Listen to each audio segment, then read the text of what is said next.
Everyone. তো আজ একটা হালকা বুলিশ মার্কেট আমরা দেখি সকালবেলার থেকে। এখানে একটা রিট্রেসমেন্ট নিয়ে তারপর এখান থেকে একটা ভালো বুল মুভমেন্ট দেয়।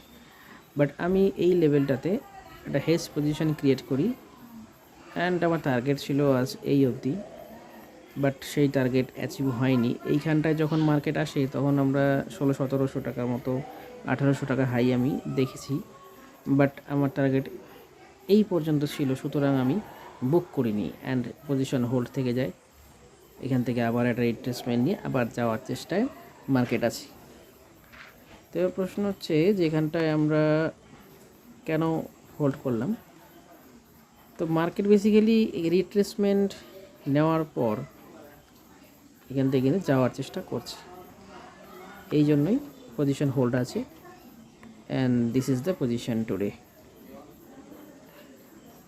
ওকে, সি ইউ টুমরো। কাল দেখা যাক কী হয়। Thank you.